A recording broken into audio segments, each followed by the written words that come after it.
This is part 6 of the OLIVET discourse. So in this series, what we are addressing is one of the reasons why the church has failed to arise and shine. And it has to do with mental strongholds. It has to do with the thinking or theology that has kept us in bondage for about 200 years. So this is part 6 of the OLIVET discourse. That is the message, a very long message that Jesus gave on the Mount of Olives. It's chapter Matthew 24 and 25, actually. He was answering some questions, but we always preface our messages with this statement, which is so key. The first statement Jesus ever made about what we call the church. Remember, when Jesus came, he came under Judaism. There was no church. There were synagogues. There was a Jewish nation. There was a system of faith called Judaism with sacrifices in the temple, feasts that we know Jesus went to in Jerusalem. He lived in Nazareth and later in Capernaum. He went for these annual feasts as Moses had instructed. 3 times a year, all the men shall come before me. And at that time, the place I'll show it was Jerusalem. Later on the time of David, it became Jerusalem. Jesus faithfully obeyed those things, but he began talking about something new that would come. And he called it the church. As we said before, he used the term that was not a common religious term. When he said, I'll build my church, he could have said, I'll build my temple. He didn't do that. He could have said, I'll build my synagogue. He didn't do that. He said, I'll build my ecclesia. That was a word used in the governmental systems of Rome in those days. Similar to say, I'll build my LC1, my local council, a place where decisions are made for the community. That's the word Jesus used very, very deliberately. And so he said it was about building something else, something which would be he will do himself, he will build. He was very determined to do it. It will be his, it is his church. We need to remember that the church belongs to Jesus Christ. It doesn't belong to an individual. The problem we get into, even not only church, these movements you're part of, when you begin to think they're ours, we're in trouble because they belong to Jesus. So the building is a drawn-out process. It's a drawn-out process. I will build. It's taken 2,000 years now. And use the word ecclesia, we said. And says the gates of hell. What I'm building will contend against the gates of hell, and the gates of hell will not stand. That is the picture of the church. The picture of the church is not a picture of one that is in retreat, that is disappearing, that is about to be knocked out. And just before that final blow, the heavenly hosts come and rescue so that the enemy does not punch it to the last one. That is wrong. That's what the image that the enemy has tried to paint over the last 200 years. This is not what Jesus had in mind. He said, the one I'm building, the gates of hell, that means the councils of hell, the establishments of hell, the fortified cities of hell, the councils, the places where the enemy has put his plots and strategies and strength, they will not stand. And the quicker we get into that mindset, the better for us all, because then we are more in line with what Jesus is doing. Any message that is telling us about defeat of the church is one that we need to question in the days that we're in. Because Jesus never said that. The very first statement he said was about building a church that would be victorious over the schemes of hell. So I'd like us to remind us again, I do this for 2 reasons. One, they're new people. But secondly, it's important even for those of us who have been on this call to keep repeating these things until they are drummed up in our minds. This whole discussion we've been holding for the last 6 weeks or so, 6 months, has been based on a question that the disciples asked on the Mount of Olives. And they asked 3 questions. After Jesus talked about the temple being destroyed, triggered off this question. And remember, he had also been talking about the judgment of the Jews, the scribes, the Pharisees in Matthew 23. And then he now talks about the temple. So the disciples are intrigued. They're asking, when will all these things be? These things you're talking about. Because he even said, this generation shall not pass away until these judgments have come. So they asked 3 questions. When will all these things be? What will be the sign of your coming? And what about the end of the age? Okay. So we've already seen that he answered the 3 questions. They are bunched up together. So we make a mistake when we think they're all talking about the same thing. No, they're talking about 3 different things he's answering. The first one is in chapter 24, verse 4 to 28. Again, we've covered that in detail. Then the second question, he answers in chapter 24, verse 29 to 35.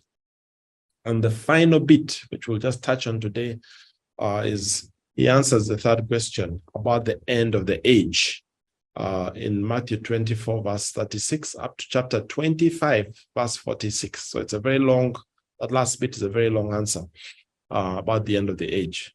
Now, one of the things that we've highlighted is about the judgment of Judaism, which is mentioned in chapter 23 of Matthew, that this generation shall not pass away until the judgment has come upon the blood that was shed from the blood of Abel to the blood of Zachariah, I believe it was. Yeah, said that this generation, it was very clear. Jesus said this generation will be judged. The judgment will come upon this generation. And we know typically 40 years is what tends to be the reference to a generation in the scriptures. And sure enough, within 40 years after Jesus declared that judgment, 20,000 Roman soldiers surrounded the city of Jerusalem. They cut off all the food supplies to people. People starved. Then the soldiers under the command of General Titus came into the city. They mercilessly killed more than 1 million Jews. This is a documented account by Josephus. And when you look at this, you realize things like the bomb dropped in Hiroshima, which killed about 120 to about 200, on average, maybe 200,000 people. Hiroshima and Nagasaki, atomic bomb. That's just a fifth of the people who died in Jerusalem. The tsunami that swept Indonesia in 2004, and that part of the world, about 200,000 people. This was more. This was more. Josephus keeps this account in detail. They set the temple on fire. They led away 97,000 captives. And the temple was destroyed just as Jesus said it would be. And what's so astounding is that word for word, you can see how Matthew 24 and 23 and 24 were fulfilled. Now today, we often bring these things and post them into the end of the age. There may be similar things happening, but it is very clear that what Jesus spoke about came to pass. Last month, we covered question number 2, part of question number 2, what will be the sign of your coming? The last 2 months, I think we've done that. And I'll just read Matthew 24, verse 29. I'll quickly remind you about the points we made last time, where Jesus said, immediately after the distress of those days, the sun will be darkened. Notice the bits I've highlighted. Jesus said the sun will be darkened, the moon will not give its light, stars will fall from the sky, and the heavenly bodies will be shaken. It says, then will appear the sign of the Son of Man in heaven. We've addressed those in detail, not the Son of Man, but the sign of the Son of Man. Then all the peoples of the earth will mourn when they see the Son of Man coming in the clouds of heaven in power and great glory. All right, when they see that sign. So we asked the question last time, what does it mean? Because if you read these things in face value, you expect the sun gets dark, the moon doesn't give its light, so it's complete darkness, and stars fall from the sky, heavenly bodies are shaken. So if you look at it literally, that's what's happening. Stars are falling on earth. But the question we ask, we've got to be, when you're doing Bible interpretation, you've got to let the Bible interpret itself. Don't bring in your own things there. The question we ask is, where have these words been used before in the Bible? That's what we spent a lot of time last time talking about. Where have they been used before? And we gave a number of examples. I gave a number of examples. One is in Genesis 37, when Joseph gets this dream about his brothers. Says the sun, the moon, and the stars were bowing down. Sun, the moon, and the stars were bowing down. And we pulled out the fact that this was really talking about leadership. Leadership. The sun, the moon, and the stars were talking about the different members of the family. They were bowing down to Joseph's star, as it were. It was a hint God was giving about leadership, Joseph's role in leadership. Then we looked at the Revelation chapter 12, verse 1, which is a picture, an image appearing in heaven. It's a sign in heaven. A woman is clothed with the sun, The moon is under her feet, and the crown of 12 stars on her head. Again, if this is referring to, if this is a point on leadership, it means that this woman, whoever she is, has great authority. The sun, the moon, and the stars. She's pregnant, cries out in pain, she's about to give birth. And then there's a dragon here who was waiting to eat the baby to be born. And of course, all these are symbolic. They are pointing. The Bible is using these terms quite a bit. I want you again for details. Got the previous message. There's Ezekiel 37 verse 2, where God is speaking about snuffing out. When I snuff you out, we're talking about a judgment that is coming to Egypt. Actually, when I snuff you out, I'll cover the heavens and darken their stars. I'll cover the sun and the cloud, the moon not give its light. All the shining stars I will darken over you. I'll bring darkness over your land. So this is again another reference, the fame of a nation, and in biblical terminology, when these words are used, the fame of the large cities can be said to shine like the sun or the moon or the stars. So when a city is destroyed, the sun, the moon, or stars are said to have darkened over it. So you see this clearly here in the book of Ezekiel as well. Then we also looked at the book of Isaiah, which is the judgment on Edom. What are the words used here? It talks about the stars being dissolved, the heavens rolling up like a scroll, all the starry hosts will fall like withered leaves from the vine. Now, when this time happened, it came, Edom was destroyed. That day, the sun did not fall out from the sky. It was a sunny day, maybe the war took place at night as well. The moon did not suddenly hit the earth, no. God was saying that I'm removing your leadership, I'm removing your position in society. Edom was destroyed. So for us today, sometimes we struggle to think that these words could have been used. But this we see in the scriptures, these idioms, it's a Jewish idiom to refer to coming destruction and transfer of authority. That's what it was talking about. The authority will be taken. Then Babylon is also mentioned. Babylon is also mentioned in Isaiah 13. Judgment upon Babylon. How does God speak about it? Stars and their constellations will not show their light. The rising sun will not be darkened, will be darkened. The moon will not give its light. Babylon was judged again on the day it was judged. The sun did not fall from the sky. We know about King Cyrus, Darius Cyrus coming into Babylon when that judgment came. It was at night. When the handwriting appeared on the wall, the sun did not fall. But I think that you get the point now, so I don't need to belabor the point. Now it's in light of that we should read these words. The sun will be darkened, and the moon will not give its light. The stars will fall from the sky, and the heavenly bodies will be shaken. What was it talking about? It was talking about a coming change in leadership, the way things are. We only finally looked at Jesus appearing. His appearance was heralded by a star. Balaam, speaking in the book of Numbers, say, I see him, but not now. I behold him, but not near. A star shall come forth from Jacob. A star. That was talking about Christ coming, And of course, we know that when he was born, there was a star that actually, this time a literal star, symbol appeared in the east. Wise men came to worship. This is a story that you're very familiar with. In the book of Revelation 22, when Jesus is speaking to the end of the revelation of Jesus, Jesus says, I, Jesus, have sent my angel to testify to you these things for the churches. And the root and the descent of David, the bright and morning star. So Jesus himself is pictured as a star. So the disciples knew this. They knew the Old Testament. This terminology was not strange to them. And it fits perfectly with what happened. When Jesus died, he rose again, he ascended to heaven, he sat at the right hand of God. He was given all authority over heaven and earth. The stars, the people who had been ruling, the demonic powers that had been in control, lost it. They lost their control. And this is what this was referring to. And what was the evidence on earth? What was the evidence on earth that this had happened? The temple was destroyed. The old temple was destroyed. The high priest was removed. There was a new high priest in heaven. The high priest on earth lost his authority. There was a new ruler, the King of Kings, the Lord of Lords, seated at the right hand of the Father. The heavens were shaken. The heavenly bodies were shaken because Jesus had come into authority and the sign had come to fulfillment. So this is and we spent some time on the book of this passage, which I'll not go into now. It's one of my really most favorite purpose passages.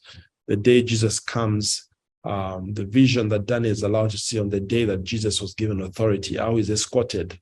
That very, very powerful delegation that came from the resurrection, I believe escorted by Angel Michael and these mighty angels that were involved in the resurrection, coming to heaven. And Jesus is being brought before the Father.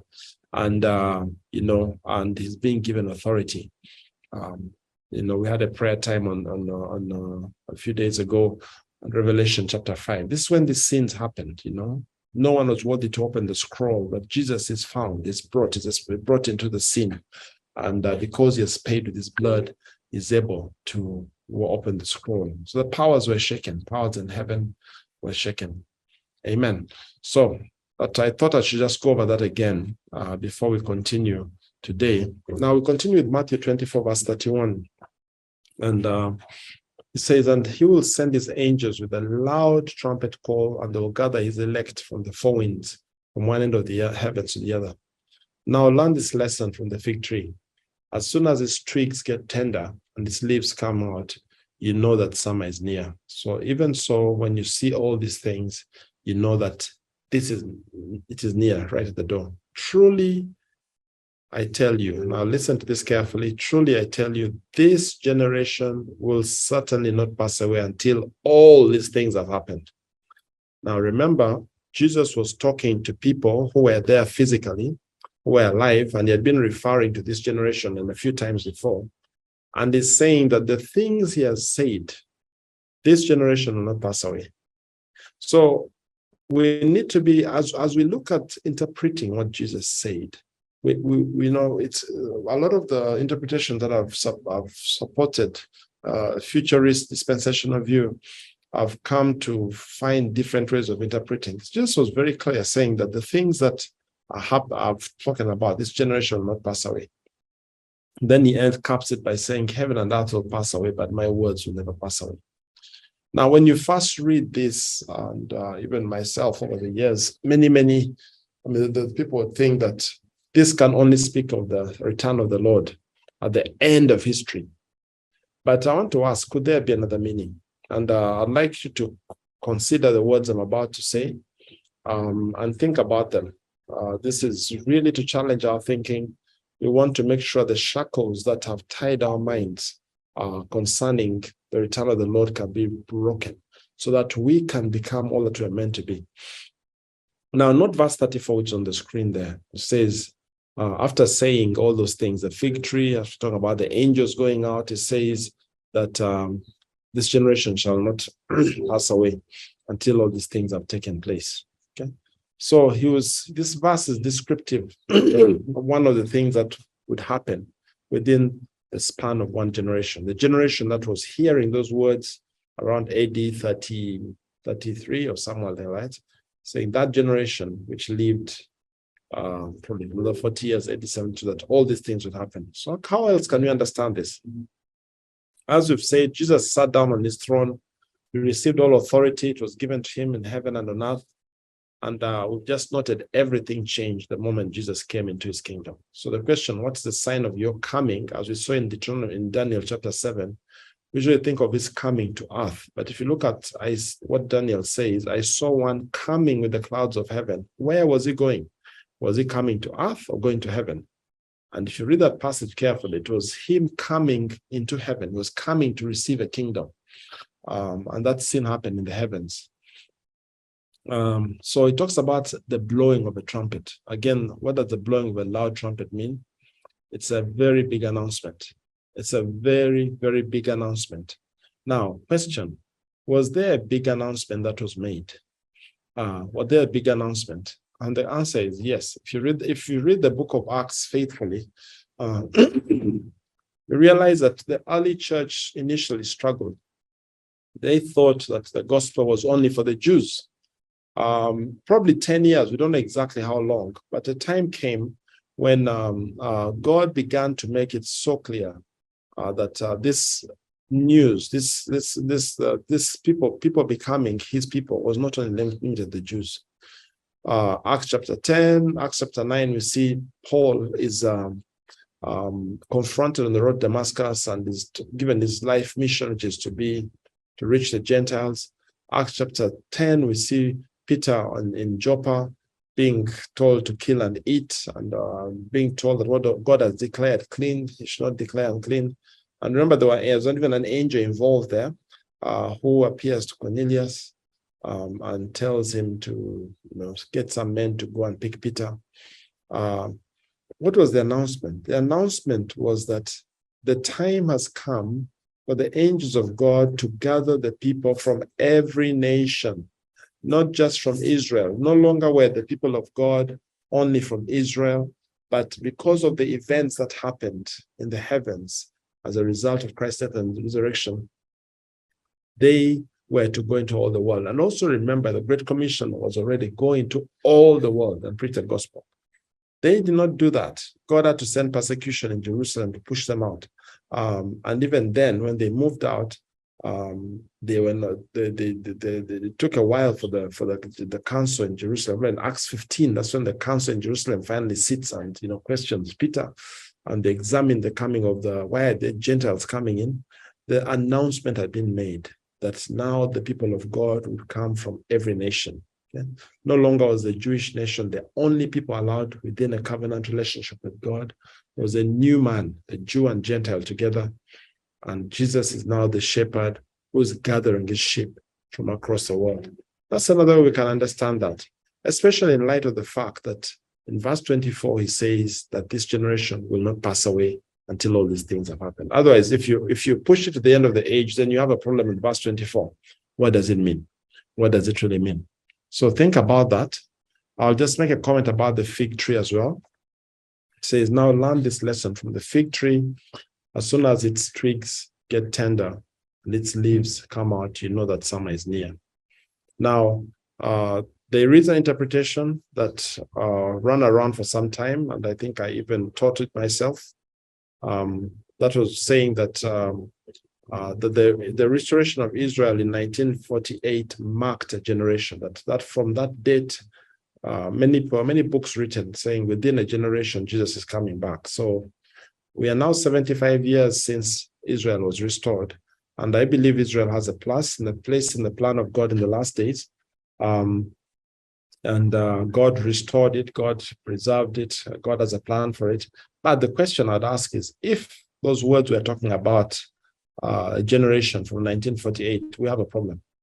We have a problem because if we are to be faithful to scriptures, 40 years, which is really the concept of a generation, scriptures, at least when you look at the Old Testament, then there's a problem. So we are now in generation 2. And if the Lord's coming tarries further, as I believe it will be in generation 3. So that passage really could not have meant that in future we'll restore the nation of Israel, and then within a generation, all these things will happen. We are past that time.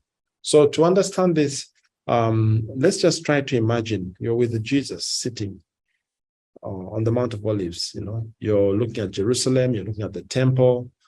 Maybe Jesus has even picked a fig tree leaf and is telling you that, when you see this thing becoming tender, summer is near.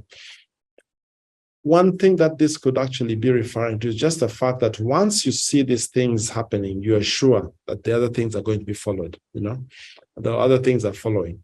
So could Jesus have been telling his disciples that when these signs begin to happen, just be sure that these signs we looked at, the previous ones, the signs, the many false prophets, all these things that were mentioned in Matthew 24, you can be very, very sure that once these things begin, the other one is surely coming. You can also be sure that I'm coming into my kingdom, And so I'll just leave it at that.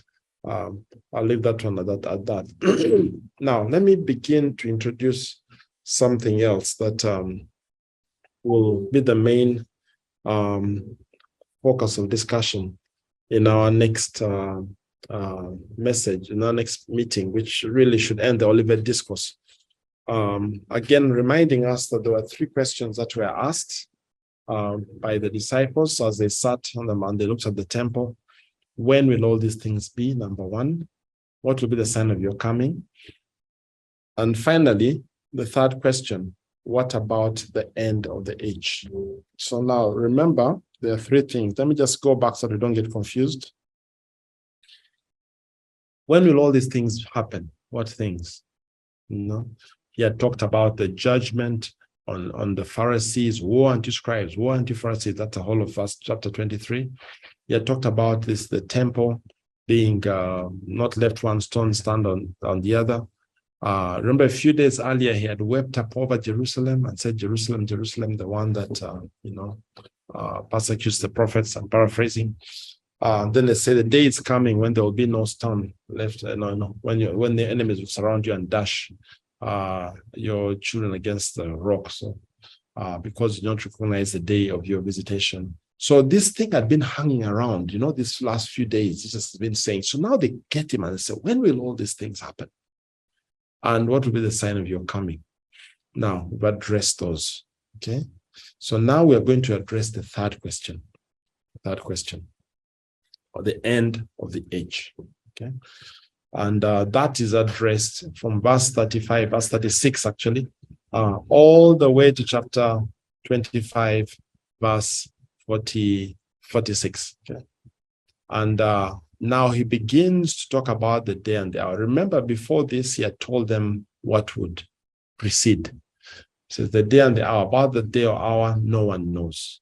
Not even the angels in heaven, nor the Son, but only the Father. So he's beginning to answer the question about the end of the age. Remember earlier on we talked about, is it the end of the age or the end of the world? In Hebrew, the word is the same. The word age or world is the same. So some versions say world, some say age. Of course, those who prefer to think about the end of the world will talk about the end of the, we'll use the word world. But there was also the end of the age, and that was the end of the age of the Mosaic law, and so on. But here he's talking about the end of coming to the very end. He gives a number of illustrations here, and he compares the great day of judgment, which is usually when they talk of the day and hour, when you refer to, usually when there's a reference. Let me just go back one slide. By the way, when you look at, if you have a red, there are these Bibles which are called red letter editions.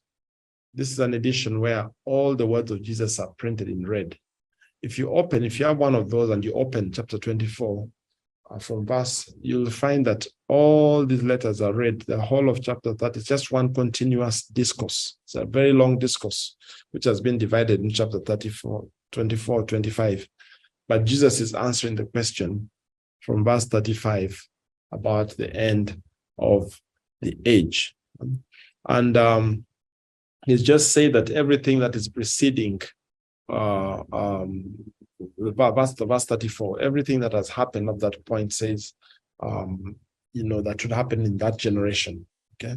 So he's also making a statement now. Begins to change his tone. He's talking about heaven and earth passing away, but my words will not pass away. So now he's switching to the issue that concerned about the end of the age, about the day and hour, no one knows. Now, in Bible terminology, when we talk about day or hour, the other words that are used, the great day of the Lord, or the last day, or the day of his power, they usually refer to judgment day.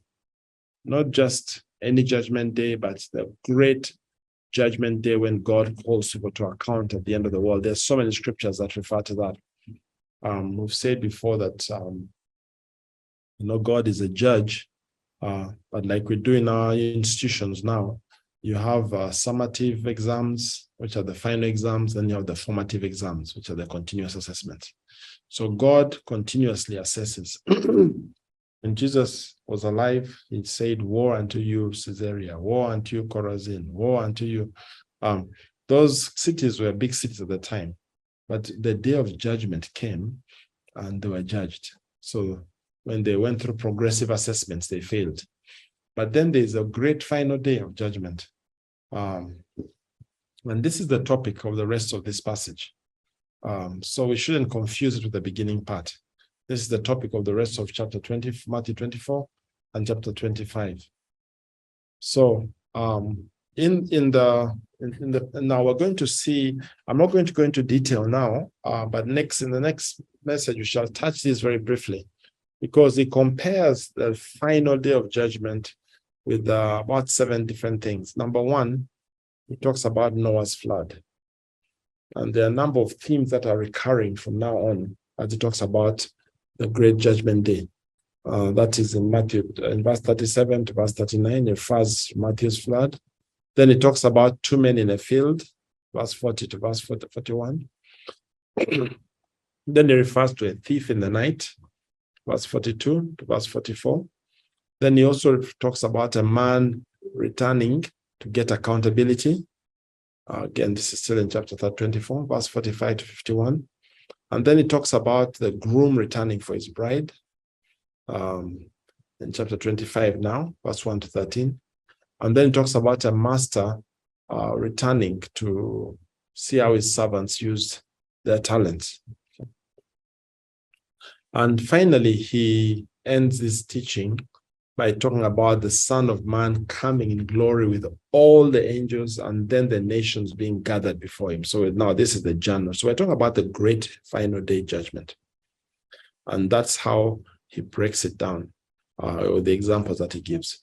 So we have, as I say, we will not go into a lot of detail on this, but in the next message, we shall wrap up the OLIVET discourse.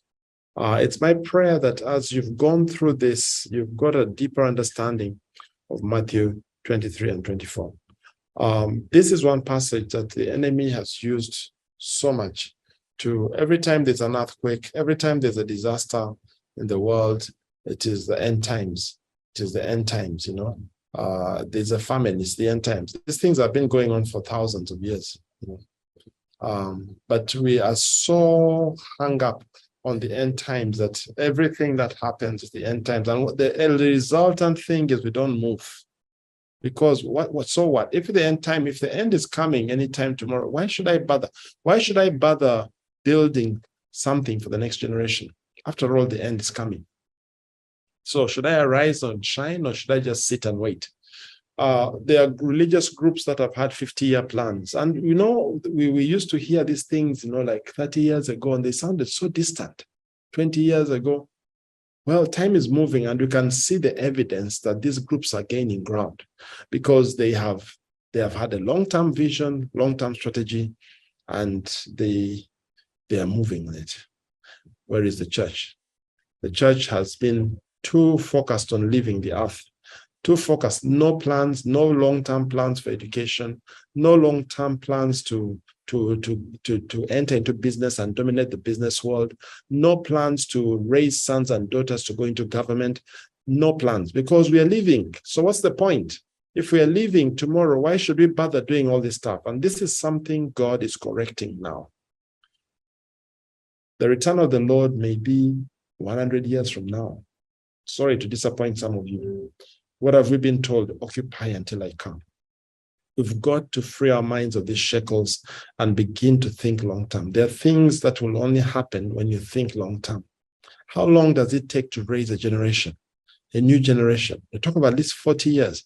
You're about 40 years. How long does it take to effect? Some things God will answer instantly. There are certain things that are going to take generations. And if this generation does not have a mindset, if this generation does not have a transgenerational mindset to raise people and to do what it takes, then the next generations are doomed. I don't know who I was talking with yesterday. I think it was Victor. Another Victor is on call. We had a meeting and we were talking and saying, look at Europe. You know, if you saw the picture, if you read the stories, I was reading one of the diaries of Martin Luther, and you could have thought he was describing Uganda. The plumber who comes and cheats you and does a poor job, the carpenter who sells you short, he's describing all those things, you know. Geneva had the reputation of being the filthiest city in Europe. God begins a move through Martin Luther in Germany, Calvin in Switzerland. They laid the foundation. Did they enjoy what they laid? Some of them did. But today you have Germany as one of the most industrious countries in the world, hardworking. You know, Switzerland taught Calvin teaches, he laid the foundations. So thinking transgeneration, teaches them about saving and introduces a saving culture. Today there are banks. You know, their banks have got notoriety for certain things, but there are things that are falling away because of moving from the foundations. But the foundations were laid, and it took 200-300 years for the impact to be seen. And I have a question for all of you on call today. Are you willing to be a generational builder? Are you willing to begin laying the foundations for the next generation, that in the time to come, they will stand up and bless your name because of what you did, which you never saw yourself? If you look at the people in the Bible, Abraham looking for a city whose foundation was the Lord, did he find it in his lifetime? It says all these people died in hope. You know, now God has waited for us, for our generation to arise, so that our reward will be with theirs. Unfortunately, many of us want to leave the earth. So that's the challenge we're going through. That's the challenge we're going through. And I'm praying that this series will help to free your mind so that we think beyond. We really think strategically. We begin to plan. As Uganda Jubilee Network, we're looking at 2062, the next Jubilee. What will our country look like? What will our country look like in the next Jubilee? Are we doing what we need to do? Are we beginning to think strategically to lay the foundations to ensure that come 2062, which is, by the way, is not very far. We've already eaten 10 years of it. This is 2022, 10 years of 23 now, 10 years have gone. Of the 50 years that looked so far, it's only 40 years remaining. What is happening now to raise and build a new generation? I want to leave you with that challenge. As you've heard, in the next meeting, we shall meet physically for those who can make it. If you can't, you'll still be available online. The messages will be there. So you can still log in at this. We shall give you the details of the login. But let's think about these things, because this is the challenge God is bringing to our generation. So look forward to seeing you in the next meeting. As you prayerfully hear what God is speaking to you about your giving, we encourage you to contribute to the ministry. We do run an office. We've got volunteers in the office, but they have to be paid. So there is a cost to doing this. We offer it free, but there is a cost, and you can be part of the blessing. You know, I have benefited so much by blessing the work of the kingdom over the years of supporting work like this that I believe is core to the kingdom of God. And as I've sought first the kingdom, as I've given to support work like this, I've just seen God bless me. Now, I don't want you to do it because God will bless you. I'm just letting you know that God is no man's data. So it's an invitation for you to be part of this. It's an opportunity. One of the things you do when you're sowing seed is to look for fertile soil. You don't just take your seed and throw it in an underground. That would be a waste of seed. So just an invitation for you to be part of this. I do pray the Holy Spirit will speak to you to be part of it.